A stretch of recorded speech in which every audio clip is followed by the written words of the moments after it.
사도행전 28장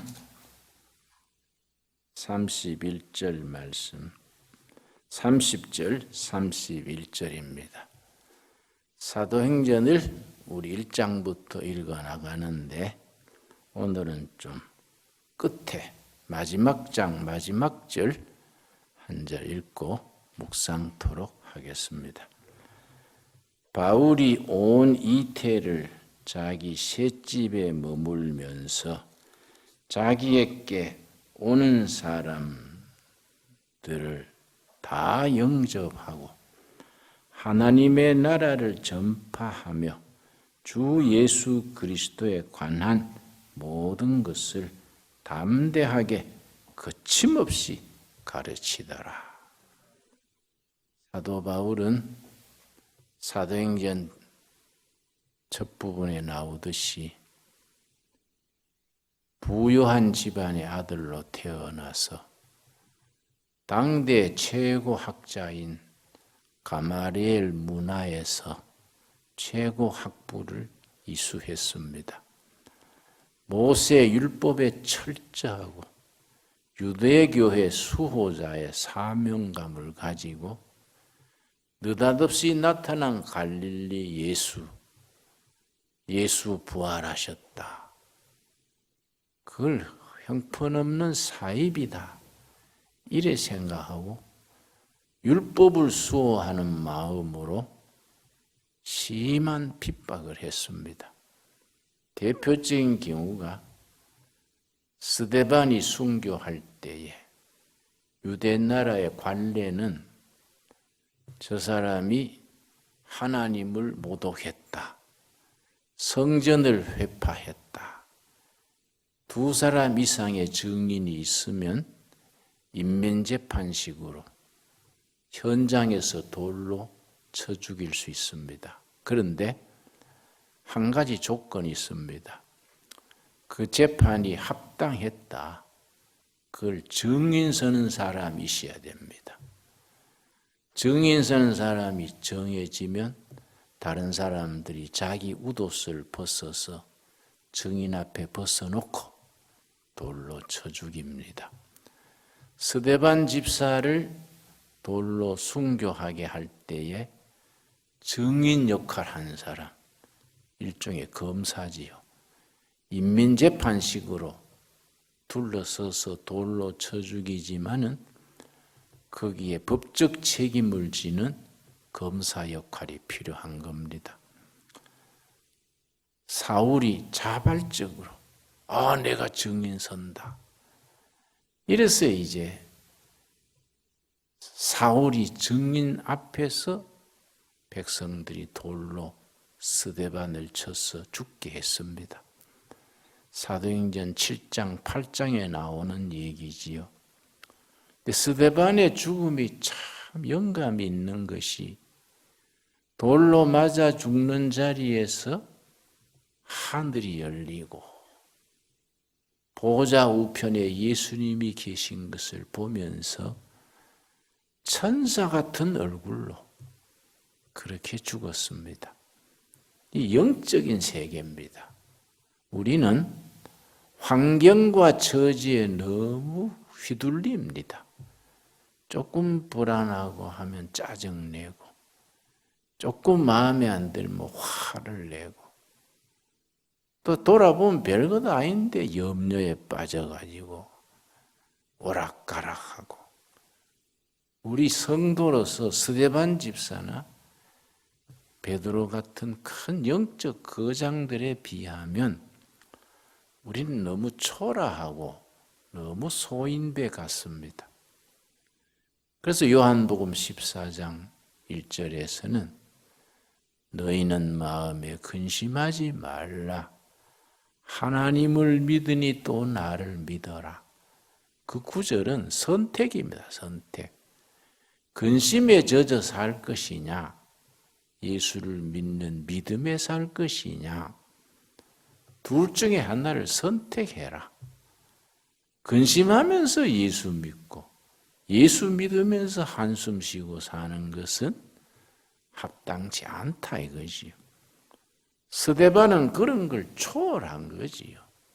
돌에 맞아 죽으면서 두렵거나 억울하거나 분하거나 아니고 천사 같은 얼굴로 자기에게 돌 던진 사람을 위해서 중보기도. 주여, 저들이 몰라서 저러니까 용서해 주십시오. 이 크리스찬들의 영적 높은 단계지요. 그런 단계를 우리가 추구해야 됩니다. 너무 주위 환경에 휘둘리고 주머니 돈 떨어지면 불안해가지고 굶어 죽을 듯이 그러고 누가 조금 뭐라 하면 기분 나쁜 말을 하면은 팍 나오고 이걸 우리가 넘어서야 됩니다. 스데반 집사가 그렇게 천사 같은 얼굴 돌에 맞아 죽는 장면을 사울이 보고 충격을 받은 거예요. 야, 나는 율법을 수호한다고 예수 믿는 자들을 감옥에 보내고 이러는데도 마음이 불안하고 평강이 없고, 그런데 저 스데반이라는 집사는 도대체 어떻게 된 거냐? 돌에 맞아 죽으면서 그렇게 천사 같은 얼굴로 돌을 던지는 사람을 위해서 중보기도 하면서 죽을 수 있는 그 마음이 어디서 온 것이냐? 그래서 바울의 심리 분석을 해놓은 책이 있습니다. 정신의학적 관점에서 본 바울의 일생, 그런 책이 있습니다. 그래서 사도 바울이 다마스커스로 가던 길에서 예수님을 만나게 되까지 그 과정, 스데반이 죽는 데에 증인 섰던 데서부터 다마스커스 가는 길이에서 살아가신 예수님이 빛으로 임하셔서 누구십니까? 그러니까 사울아 사울아 나는 너가 박해하는 예수니라. 내가 너를 장차 예수 부활을 전하는 일꾼으로 세우려고 너를 택했다. 그 과정 속에 역할을 한 것이 스데반이지요. 스데반 집사는 전도 설교 한번 하고 돌에 맞아 순교했는데 그 죽음에서 사울이 바울로 변화시키는 모티브, 계기를 제공한 거지요. 하나님이 우리를 쓰시는 방법은 다양합니다. 목사들 중에도 몇만 명 모이는 큰 교회 목사가 있는가 하면 교인 5명 놓고 평생 목회하는 사람도 있고. 그런데 우리가 사도행전에서 주목해야 될 것은 베드로와 스데반을 비교해 봐야 됩니다. 사도행전 2장에서는 베드로가 성령 충만해서 전도 설교했더니 그날 3,000명이 교회로 돌아왔습니다. 근데 6장에서는 스데반도 6장, 7장에 들어가면 똑같이 성령 충만해서 전도 설교를 했는데 그 내용을 보면 스데반의 전도 설교가 베드로 설교보다 훨씬 더 탁월해요. 훨씬 더 내용이 아주 기막힌데 3,000명이 회개한 게 아니고 돌멩이 3,000개 날아와서 맞아 죽은 거예요. 둘 다 성령 충만했다는 거예요. 그러면 우리가 사도행전을 읽으면서 성령 충만 은혜 주시옵소서 그 쉽게 말할 게 아니에요. 베드로처럼 그렇게 3,000명 회개하고 돌아오면 멋있는데 성령 충만하고 스데반처럼 돌멩이 3,000개 날아올 수도 있다. 그런데 우리가 주문을 해가지고 스데반처럼 말고요, 베드로처럼 성령 충만 주시옵소서. 또 그럴 수는 없는 거 아닙니까? 우리가 뭐 주문해서 받는 것도 아니고 주시는 하나님께서 각자 그릇과 용도와 섭리 중에 맞게 주시는데 나는 베드로 쪽으로 하겠습니다. 스데반 쪽은 실례요. 이럴 게 아니다. 그 누가 나한테 김 목사님 생각 잘못하신 게 있어요. 뭐예요?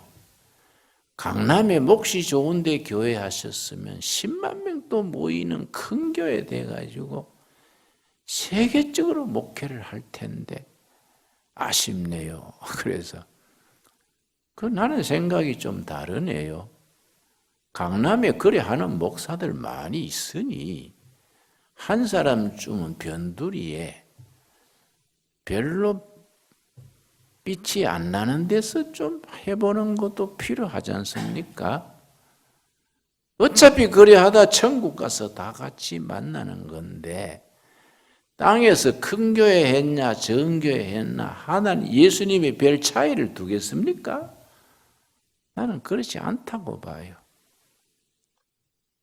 한 사람 한 가지 일에 한 영혼의 인생을 집중하는 것이나 10만 명, 20만 명한테 집중하는 것이나 영적인 무게는 같은 거예요.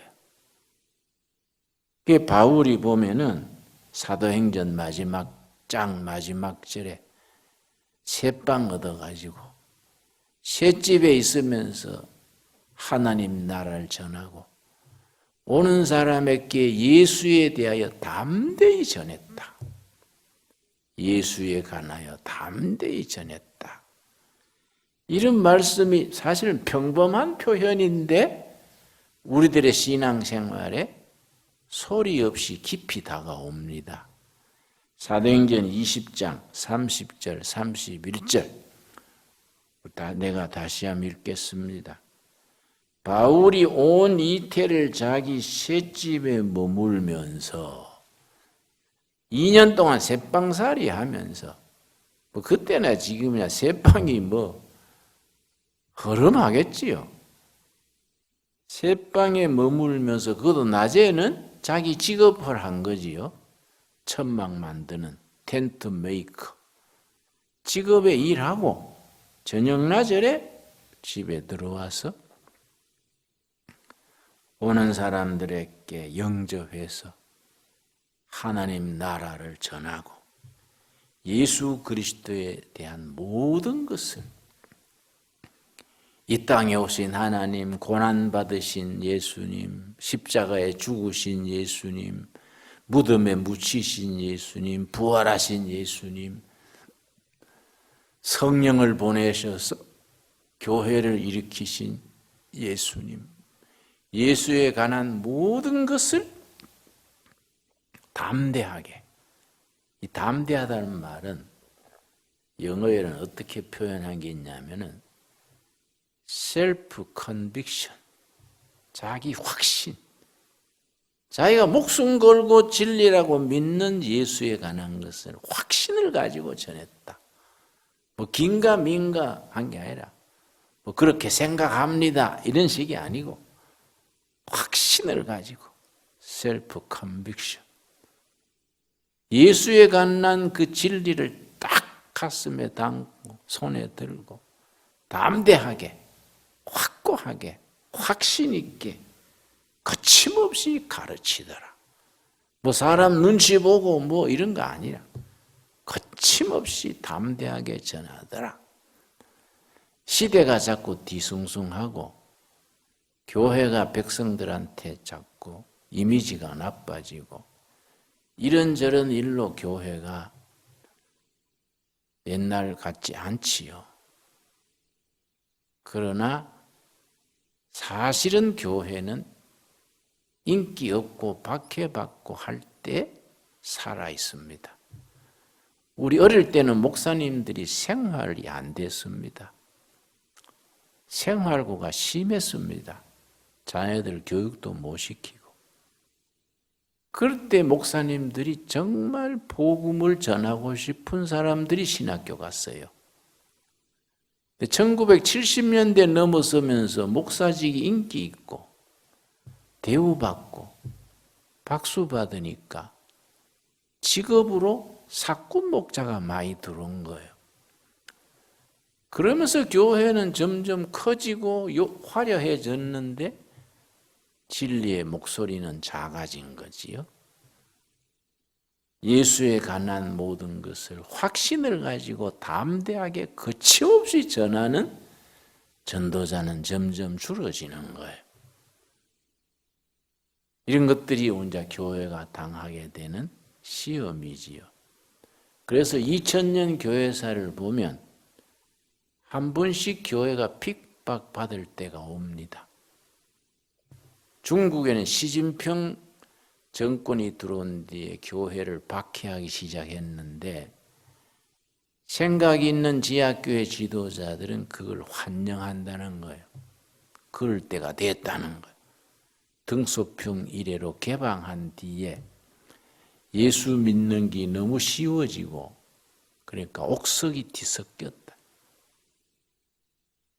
갑자기 신학 교육도 안 받고 앞뒤도 모르는 사람이 2,000명 교회 목사를 하고 3,000명 교회 목회를 거느리고 하니까 본질이 가려진다.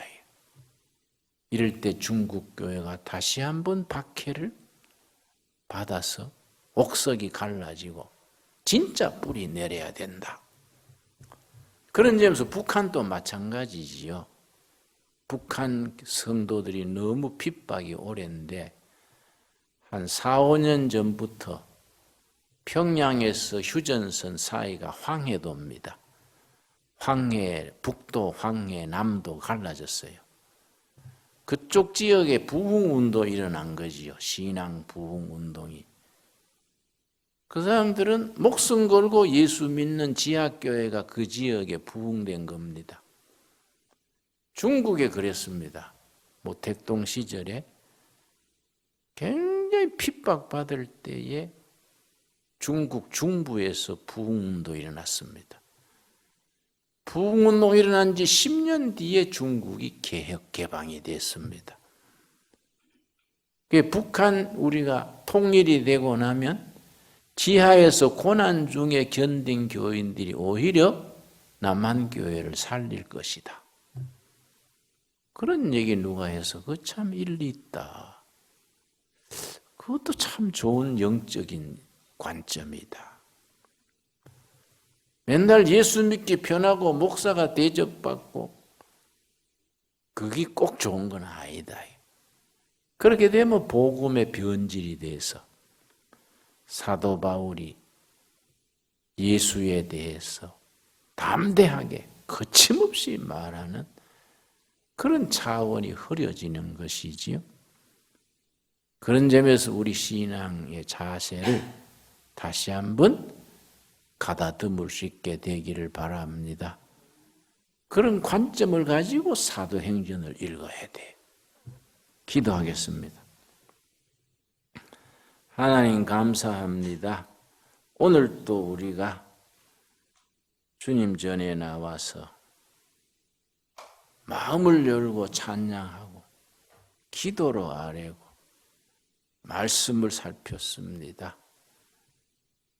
사울이 바울이 되는 역사, 성령의 역사가 우리 중에 다시 살아 역사하는 주님의 섭리가 있게 하여 주시옵소서. 우리 한 사람 한 사람이 주님 앞에서 마음을 비우고 가난한 마음으로 참된 신앙, 참된 은혜를 구하여 응답받게 하옵소서. 예수님 이름 받들어 기도드렸사옵나이다. 아멘.